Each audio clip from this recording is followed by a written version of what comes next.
ನಮಸ್ಕಾರ. GTV news ಕನ್ನಡಕ್ಕೆ ಸ್ವಾಗತ. ನಾನು ನಿಮ್ಮ ವೆಂಕಟೇಶ್. ಮಾಗಡಿ ಪಟ್ಟಣದ ಪುರಸಭೆಯ ಸಭಾಂಗಣದಲ್ಲಿ ಶಾಸಕ HC ಬಾಲಕೃಷ್ಣರವರ ನೇತೃತ್ವದಲ್ಲಿ ತಹಶೀಲ್ದಾರ್ ಶರತ್ ಕುಮಾರ್, ಇಒ ಜಯಪಾಲ್, ಪುರಸಭಾ ಅಧ್ಯಕ್ಷೆ ರಮ್ಯಾ ನರಸಿಂಹಮೂರ್ತಿ, ಮುಖ್ಯಾಧಿಕಾರಿ ಶಿವರುದ್ರಯ್ಯ ಹಾಗೂ ತಾಲೂಕು ಮಟ್ಟದ ಅಧಿಕಾರಿಗಳ ಜೊತೆ ಸಭೆಯನ್ನು ನಡೆಸಿ ಮಳೆಯಿಂದ ಹಾನಿಯಾಗಿರುವುದರ ಬಗ್ಗೆ ಮಾಹಿತಿಯನ್ನು ಪಡೆದು ಶೀಘ್ರ ಪರಿಹಾರಕ್ಕೆ ಕ್ರಮ ಕೈಗೊಳ್ಳುವಂತೆ ಸೂಚನೆ ನೀಡಿದರು. ಹಾಗೂ ತಾಲೂಕು ಕಚೇರಿಯಲ್ಲಿ, ತಾಲೂಕು ಪಂಚಾಯಿತಿಯಲ್ಲಿ ಮತ್ತು ಪುರಸಭೆಯಲ್ಲಿ ವಾರ್ ರೂಮ್ ತೆರೆಯುವ ಬಗ್ಗೆ ಅಧಿಕಾರಿಗಳಿಗೆ ಸೂಚನೆ ನೀಡಿದರು.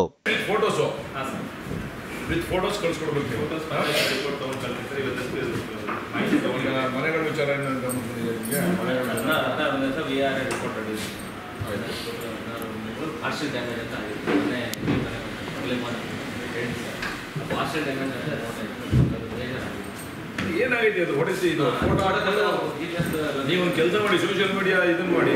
ಸೋಷಿಯಲ್ ಮೀಡಿಯಾನಲ್ಲಿ ನೀವು ನಿಮ್ಮದೇ ಒಂದು ಗ್ರೂಪ್ ಮಾಡಿಕೊಂಡು ನೀವು ಶೇರ್ ಮಾಡಬೇಕು. ಕಡೆಗೆ ಫೈನಲಿ ನಿಮ್ಗೆ ಕಳಿಸ್ಬೇಕು ಎಲ್ಲನೂ. ಎಕ್ಸಾಂಪಲ್ ಟೀಮ್ ಹಾಳಾಗಿದೆ, ಮತ್ತು ಒಂದು 10% ವಿಡಿಯೋ ಎಷ್ಟಿದೆ ಏನು ಮಾಡ್ಬೋದು? ಏನು ಮಾಡ್ಬೋದು?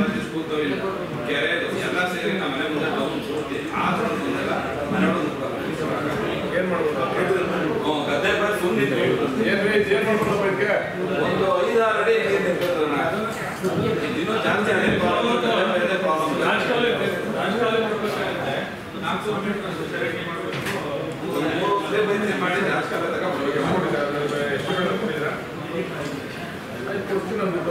ನೀವು ರೆಡಿ ಮಾಡ್ಕೊಡಿ ನನಗೆ. ಇದು ಮಳೆ ಹೋಗಿದ್ಮೇಲೆ ಕಟ್ಕೊಂಡ್ಮೇಲೆ ಹೋಗೋದಲ್ಲ. ಈಗ ಮಳೆ ಬರ್ತದೆ ಅಂತ ಈಗೇನು ಮತ್ತಂಗೆ ನಮಗೆ ಹಳೆ ಕಾಲದಂಗೆ ಮಳೆ ಹೋಗಿದ್ಮೇಲೆ ಗೊತ್ತಾಗಲ್ಲ. ಹವಾಮಾನ ಇಲಾಖೆ ಮತ್ತೇ ಹೇಳ್ತದೆ, ಈಗ ಈ ದಿವಸದಿಂದ ಈ ದಿವಸದವರೆಗೂ ಹೆಚ್ಚು ಮಳೆ ಬರ್ತದೆ ಅಂತೇಳಿ ಹವಾಮಾನ ಇಲಾಖೆ ವರದಿ ಕೊಡ್ತದೆ. ನೀವು ಅಲರ್ಟ್ ಆಗಿರ್ಬೇಕು. ಅಲರ್ಟ್ ಆಗಿದ್ದು ಎಲ್ಲಿ ಬ್ಲಾಕ್ ಆಗ್ತದೆ, ಎಲ್ಲಿ ನುಗ್ತದೆ, ನೀವು ಎಲ್ಲಿ JCB ತಗೊಂಡು ಕ್ಲಿಯರ್ ಮಾಡಿಸ್ಬೇಕು, ಅದನ್ನು ಮಾಡ್ಕೋಬೇಕು. ಆಮೇಲೆ you should take the permanent solution. ಈಗ ಎಲ್ಲೆಲ್ಲಿ ನೀರು ನುಗ್ತದೆ, ಎಲ್ಲಿ ಏನು ಮಾಡಬೇಕು ಅದನ್ನೆಲ್ಲ ಒಂದು ಎಸ್ಟಿಮೇಟ್ ಮಾಡಿ ರೆಡಿ ಮಾಡ್ಕೊಳ್ಳಿ. ಕೊಡಿ ನಮಗೆ, ಎಸ್ಟಿಮೇಟ್ ಮಾಡ್ಕೊಂಡು ಪೂರ್ತಿ ಮಾಡಿಸ್ಕೊಡ್ತೀನಿ ನಾನು. ನಮ್ಗೆ ಇದು ಹಾನಿ ಆಯಿತು, ಇಲ್ಲಿ ತೊಂದರೆ ಆಯಿತು, ಇಲ್ಲಿ ನಿಂತ್ಕೋತು, ಇಲ್ಲಿ ನುಗ್ತು ಅಂತ ಆಗ್ಬಾರ್ದು. ಎಲ್ಲವೇ ನೀರು ಸರಾಗವಾಗಿ ಹೋಗ್ಬೇಕು. ಮಳೆಗಾಲ ಶುರು ಆಗೋಕ್ಕಿಂತ ಮುಂಚೆ ನೀವು ಮೊದಲು ಮೋರಿಗಳನ್ನ ಕ್ಲೀನ್ ಮಾಡಿಸಿ. ಮೋರಿಗಳನ್ನ ಕ್ಲೀನ್ ಮಾಡಿಸಿದ್ರೆ ಮೋರಿ ನೀರು ಇರ್ತದೆ. ನೀವು ಮೋರಿಗಳನ್ನ ಕ್ಲೀನ್ ಮಾಡಿಸ್ತಿಲ್ಲ ಅಂತಂದ್ರೆ ಮಾಡಿ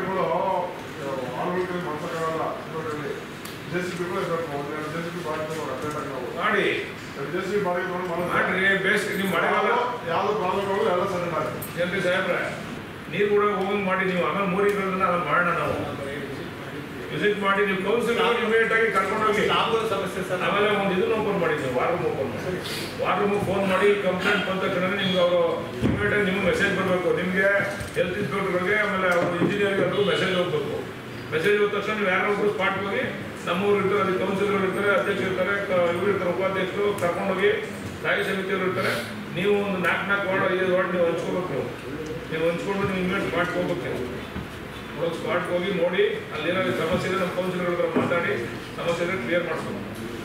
ಪುನಃ ಯಾರಿಗಾದ್ರೆ ಕಂಪ್ಲೇಂಟು ವಾಟ್ಸಪ್ಪಲ್ಲಿ ಇದರಲ್ಲಿ ಯಾವ್ದಾರ ಕಂಪ್ಲೇಂಟ್ ಬಂದರೆ ನೀವು ಕೂಡ ರೆಸ್ಪಾನ್ಸಿಬಲ್.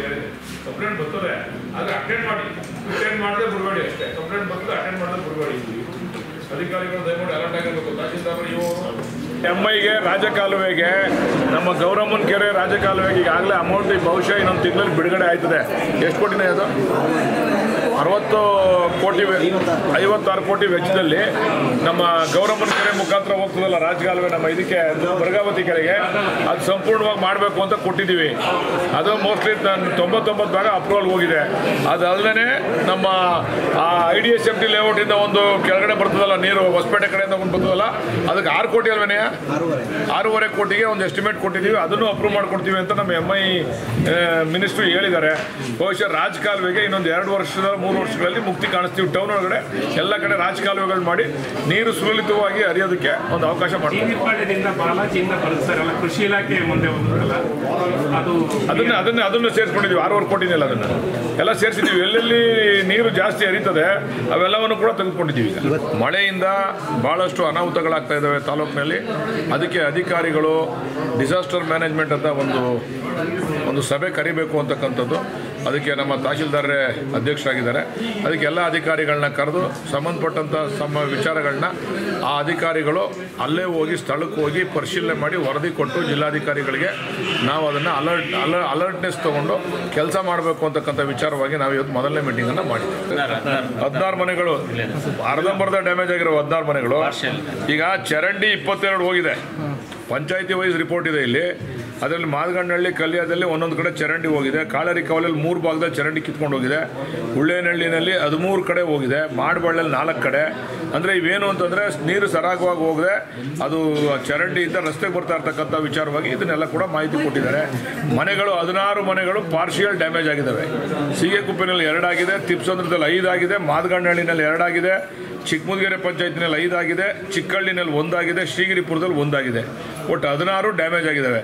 ಕಟ್ಟೆಗಳು ಅಂದರೆ ಸಣ್ಣ ಸಣ್ಣ ಕಟ್ಟೆಗಳು ಒಡ್ಕೊಂಡು ಹೋಗಿರ್ತಕ್ಕಂಥದ್ದು ಬೆಳಗುಂಬದಲ್ಲಿ 4 ಆಗಿದೆ, ಮಾದಗಣ್ಣಹಳ್ಳಿಲಿ 1 ಆಗಿದೆ, ಕಲ್ಯಾಣದಲ್ಲಿ 2, ಇವು ಸೇರಿ 7 ಕಡೆ ಸಣ್ಣ ಸಣ್ಣ ಕಟ್ಟೆಗಳು ಒಡೆದೋಗಿದ್ದಾವೆ. ರಸ್ತೆಗಳು 34 ಕಡೆ ರಸ್ತೆಗಳಿಗೆ ಡ್ಯಾಮೇಜ್ ಆಗೈತೆ. ಇದ್ರ ವರದಿ ಐತೆ. ಇಲ್ಲಿ ಕಲ್ಯಾಣದಲ್ಲಿ 12 ಕಡೆ ಆಗಿದೆ, ಕಾಳರಿ ಕಾವಲಲ್ಲಿ 8 ಕಡೆ ಆಗಿದೆ. ಇವೆಲ್ಲವನ್ನು ಕೂಡ ರೆಕ್ಟಿಫೈ ಮಾಡ್ತಕ್ಕಂಥ ಕೆಲಸ ಮಾಡ್ತಿದ್ದೀವಿ.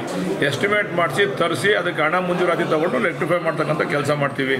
ಸೇತುವೆ 6 ಸೇತುವೆಗಳು ಡ್ಯಾಮೇಜ್ ಆಗಿದ್ದಾವೆ, ಪಾರ್ಷಿಯಲ್ ಡ್ಯಾಮೇಜು. ಅದನ್ನು ರಿಪೋರ್ಟ್ ತರಿಸ್ತಾ ಇದ್ದೀವಿ. ನಾಲೆಗಳು ಅಂತಂದರೆ ನೀರು ಹರಿಯುವಂಥ ಜಾಗಗಳಲ್ಲಿ 7 ಕಡೆ ಪ್ರಾಬ್ಲಮ್ ಆಗಿದೆ ಅಂತ ಕೊಟ್ಟಿದ್ದಾರೆ. ಅವೆಲ್ಲವನ್ನು ಕೂಡ ಸಂಪೂರ್ಣವಾಗಿ ನಾವು ಮುಂದಿನ ದಿವಸದಲ್ಲಿ ಅಂಕಿಅಂಶ ಸಮೇತ ನಿಮ್ಮ ಮುಂದೆ ಇಡ್ತೀವಿ. ಕೆರೆ ಏರಿಯನ್ನು ಒಡೆದು ಪೈಪ್ ಹಾಕೊಂಡಿದ್ದಾರೆ. ಒಂದ್ಸಲ ದಯವಿಟ್ಟು ಅಧಿಕಾರಿಗಳು ಗಮನಿಸಬೇಕು. ಬಂದು ಚಾರಿತ್ರಿಕ ಕೆರೆ, ಭಾರ್ಗವತಿ ಕೆರೆ.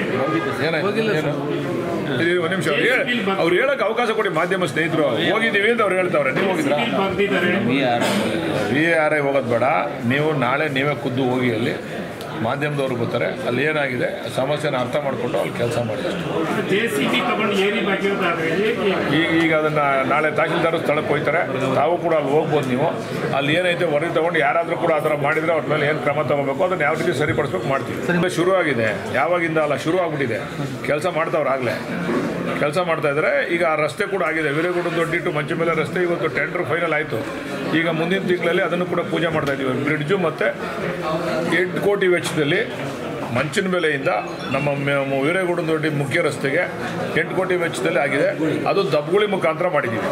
ನಾವು ಹಿಂದೆ ಏನು ನನ್ನ ಕಾಲದಲ್ಲಿ ಆಗಿದ್ದು ದಬ್ಗುಳಿ ಮುಖಾಂತರ, ಅದೇ ರೀತಿ ದಬ್ಗುಳಿ ಮುಖಾಂತರ ಅದು ಆಗಿದೆ. ಮತ್ತು ಬ್ರಿಡ್ಜು ಕೂಡ ಆಗಿದೆ. 15 ಕೋಟಿ ವೆಚ್ಚದಲ್ಲಿ ಬ್ರಿಡ್ಜು ಕೂಡ ಅಪ್ರೂವ್ ಆಗಿದೆ. ಈಗ ಅವ್ನು ಕೆಲಸ ಶುರು ಮಾಡಿ ಟೆಂಡರ್ ಆಗಿ ಕೆಲಸ ಶುರು ಮಾಡಿದ್ದಾನೆ. ಅವನು ಬ್ರಿಡ್ಜ್ ಎಲ್ಲ ಅವ್ನು ಕ್ಲೀನ್ ಮಾಡ್ಕೊತಾನೆ, ಶುರು ಮಾಡವನೆ. ಆ ಕೆಲಸ ಕೂಡ ಆಗ್ತದೆ. ಇನ್ನೊಂದು ತಿಂಗಳಲ್ಲಿ ನಾವು ಅದನ್ನು ಪೂಜೆಗೆ ಇಟ್ಕೊತೀವಿ. ಕರ್ಲಳ್ಳಿ ಬಸವಣ್ಣನ ದೇವಸ್ಥಾನಕ್ಕೆ ಹೋಯ್ತಾ ಬಲಗಡೆ ತಿರುಕೋತೀವಲ್ಲ, ಆರ್ಚ್ ಇದೆಯಲ್ಲ, ಅದ್ರ ಪಕ್ಕದಲ್ಲೇ 2 ಎಕರೆ ಸರ್ಕಾರಿ ಜಾಗ ನಮ್ಮ ಅಧಿಕಾರಿಗಳು ಐಡೆಂಟಿಫೈ ಮಾಡಿದ್ದಾರೆ. ಆ ಜಾಗನ ನಾವು ಹುಡುಕ್ತಾ ಇದ್ದೋ. ನಮಗೆ ಇದಕ್ಕೆ ಬೇಕು ಅಂತೇಳಿ ವಾಟರ್ ಟ್ರೀಟ್ಮೆಂಟ್ ಪ್ಲಾಂಟ್. ಯಾಕಂದರೆ ಇಲ್ಲಿಂದ ಮಂಚಿನ ಬೆಲೆಗೆ ಹೋಗಿ ಅಲ್ಲಿ ನೋಡ್ಕೊಳಕ್ಕಾಗಲ್ಲ ಅಂತೇಳಿ ಇಲ್ಲೇ ವಾಟರ್ ಟ್ರೀಟ್ಮೆಂಟ್ ಪ್ಲಾಂಟ್ ಆದರೆ ಅಲ್ಲಿ ರಾ ವಾಟರ್ನ ಇಲ್ಲಿ ತೊಗೊಂಡು ಇಲ್ಲಿ ಟ್ರೀಟ್ ಮಾಡಿ ಇಲ್ಲಿಂದ ಮಾಗಡಿ ಪಟ್ಟಣ ಜನಕ್ಕೆ ಕೊಡಬೇಕು ಅಂತ ತೀರ್ಮಾನ ಮಾಡಿದ್ದು. ಅದನ್ನ ಈಗ ಗುರುತಿಸಿದ್ದೀವಿ. ಅದನ್ನು ಆ ಜಾಗದಲ್ಲಿ ಈಗ ವಾಟರ್ ಟ್ರೀಟ್ಮೆಂಟ್ ಪ್ಲಾಂಟ್ ಕಟ್ಟೋದಕ್ಕೆ ನಾವು ರೆಡಿ ಮಾಡ್ಕೊತೀವಿ. ಅದಕ್ಕೆ ಏನೇನೋ ಪರ್ಯಾಯ ಜಾಗ ಈಗಾಗಲೇ ಅದಕ್ಕೆ ನಮ್ಮ DCM ಸಾಹೇಬರು ರಿಪೋರ್ಟ್ ಕೇಳಿದ್ದಾರೆ. ಎಲ್ಲ ತಿಪ್ಕೊಂಡಹಳ್ಳಿ, ಮಂಚಿನ ಬೆಲೆ ನಮ್ದೆಲ್ಲನೂ ಕೂಡ PH ಎಷ್ಟೈತೆ ಅಂತೇಳಿ ಅದರದ್ದು ಇದು ಯಾವ ರೀತಿ ಕಲುಷಿತ ಆಗಿದೆ ಅನ್ನೋದ್ರ ಬಗ್ಗೆ ವರದಿ ಕೇಳಿದ್ದಾರೆ. ಅದಕ್ಕೊಂದು ಮಾರ್ಗ ನಾವು ಅದಕ್ಕೊಂದು ದಾರಿ ಕಂಡುಹಿಡ್ತೀವಿ. ಮಂಚಿನ ಕೂಡ ಹೇಳಿದ್ದೀನಿ, ತಿಪ್ಕೊಂಡಹಳ್ಳಿ ನೀರನ್ನು ನಮಗೆ ಇವಾಗ ಎತ್ತಿನೋಳೆಯಿಂದನೂ ಕೂಡ ನೀರು ಬರ್ತದೆ. ಮತ್ತು ಇಲ್ಲಿ ಏನೋ ಸತ್ತೆಗಾಲದಿಂದನೂ ಕೂಡ ನಾವು ನೀರು ತೊಗೊಂಡೋಗ್ತೀವಿ ಮಂಚಿನ ಬೆಲೆಗೆ. ಅದರಿಂದ ಆ ನೀರನ್ನು ತಿಪ್ಕೊಂಡಹಳ್ಳಿ ನೀರನ್ನು ನಿಲ್ಲಿಸಿ ಅದನ್ನು ಲಿಫ್ಟ್ ಮಾಡಿ ಈ ಕಡೆ ಬಿಡಬೇಕು. ಇದನ್ನು ನಮ್ಮ ಮಂಚಿನ ಬೆಲೆಗೆ ತಿಪ್ಕೊಂಡಹಳ್ಳಿ ನೀರು ಸೇರಿಸಬಾರ್ದು ಅಂತೇಳಿ ಅದು ಕೂಡ ಒಂದು ಕ್ರಿಯಾ ಯೋಜನೆಯನ್ನು ತಯಾರು ಮಾಡಿದ್ದೀವಿ. ಪಟ್ಟಣದಲ್ಲಿ ಈಗ ಶಾಲಾ ಕಾಲೇಜುಗಳು ಆರಂಭ ಆಗುತ್ತೆ. ಸರ್ಕಲ್ಗಳಲ್ಲಿ ಪೊಲೀಸ್ ಹಾಕ್ಬೇಕು ಸರ್. ತುಂಬ ಮಕ್ಕಳಿಗೆ ತೊಂದರೆ ಆಗುತ್ತೆ. ಏನು ವಿಚಾರಕ್ಕೆ? ಅಲ್ಲಿ ವೆಹಿಕಲ್ ಬರುತ್ತೆ, ಸಣ್ಣ ಮಕ್ಕಳು ಹೋಗ್ತಿರ್ತಾರೆ, ತುಂಬ ಕ್ರೌಡ್. ಅದನ್ನು ಮಾಡೋಣ. ಅದನ್ನು ಯಾವ್ದಾರ ಪರ್ಟಿಕ್ಯುಲರ್ RR ರಸ್ತೆ ನಮ್ಮ ಅಂಬೇಡ್ಕರ್ ಬಿಲ್ಡಿಂಗ್, ಅಂಬೇಡ್ಕರ್ ಇದೆಯಲ್ಲ ಸರ್ಕಲ್ಲು, ಅಲ್ಲಿಂದ ಈ ಡೂಮ್ ಲೈಟ್ ಸರ್ಕಲಿಂದ RR ರಸ್ತೆ ಸ್ಯಾಂಕ್ಷನ್ ಆಗಿದೆ. 4 ಕೋಟಿ ವೆಚ್ಚದಲ್ಲಿ ಡೆಲ್ಟಾದಿಂದ ಸ್ಯಾಂಕ್ಷನ್ ಮಾಡಿಸಿದ್ದೀನಿ. ಅದನ್ನು ಈಗ ಟೆಂಡರ್ ಕರೆದಿದ್ದಾರೆ. ಟೆಂಡರ್ ಹೋಯ್ತಾರೆ DC ಅಪ್ರೂವಲ್ ಆಗಿ ಗೌರ್ಮೆಂಟ್ ಸರ್ಕಾರಕ್ಕೂ ಟೆಂಡ್ರು ಆಗಿರ್ಬೇಕಲ್ಲ. ಯಾರಿಗಾಯ್ತು? ಸಿಂಗಲ್ ಟೆಂಡರ್ ಆಗಿ ಮತ್ತೆ ಈಗ ಸಿಂಗಲ್ ಟೆಂಡರ್ ಹಾಕೊಂಡ್ಬಿಟ್ಟವ್ರೆ. ಅದನ್ನು ಅಪ್ರೂವಲ್ ಕೊಡೋಂಗೆ ಕಾಣಲ್ಲ, ರೀಟೆಂಡರ್ ಮಾಡ್ತಾರೆ. ಅದನ್ನು ವಿಶೇಷವಾಗಿ ಅಭಿವೃದ್ಧಿ ಮಾಡ್ತೀವಿ ಈ ರಸ್ತೆನ. ಹೊಸಪೇಟೆ ಸರ್ಕಲಲ್ಲಿ ಆಕ್ಸಿಡೆಂಟ್ ಜಾಸ್ತಿ ಆಗ್ತದೆ. ಅದು ಸ್ವಲ್ಪ ಇದಾದಮೇಲೆ ಕೇಶವ ರಸ್ತೆ ಸಂಪೂರ್ಣ ಆದಮೇಲೆ ಅದಕ್ಕೊಂದು ಕಾಯಕಲ್ಪ ಮಾಡ್ತೀವಿ. ರೂಮ್ಗಳನ್ನ ನಂಬರ್ನೂ ಕೂಡ ಕೊಡ್ತಾರೆ ಅವರು. ವಾರ್ ರೂಮ್ಗಳನ್ನ 3 ಕಡೆ ಮಾಡ್ತೀವಿ. ತಾಲೂಕು ಆಫೀಸಲ್ಲೊಂದು, EO ಆಫೀಸಲ್ಲೊಂದು, ಮತ್ತು ಚೀಫ್ ಆಫೀಸರ್. ಸರ್, ಸೋಮೇಶ್ವರ ದೇವಸ್ಥಾನದಿಂದ ಇರೋದು ಒಂದೇ ಒಂದು ಕೆಂಪೇಗೌಡ ಹೋಗ್ತಾರೆ ಸರ್. ಈ ಮಳೆ ಕುಸ್ತು ಬಿಟ್ಟು ಬಿಟ್ಬಿಟ್ಟು ಅದರ ಬಗ್ಗೆ ಪರಿಶೀಲನೆ ಮಾಡ್ತೀನಿ. ನಾನು ನೋಡಿಲ್ಲ, ನಾನು ಅದ್ರ ಬಗ್ಗೆ ಗಮನ ಹರಿಸ್ತೀನಿ. ಸರ್, ಪಟ್ಟಣದಲ್ಲಿ 6ನೇ ವಾರ್ಡಲ್ಲಿ ಪ್ರತಿ ಬಾರಿ ಮಳೆ ಬಂದಾಗ ಕೂಡ ಮನೆಗಳಿಗೆ ನೀರು ನುಗ್ತಾನೆ ಇದೆ ಸರ್. ಈಗ ನಿಮ್ಮ ಮುಂದೆ ನಾನು ಹೇಳಿದೆ, ಇನ್ನು ಮುಂದೆ ಆ ಸಮಸ್ಯೆ ಬರಬಾರ್ದು, ಅದನ್ನು ರೆಕ್ಟಿಫೈ ಮಾಡಬೇಕು.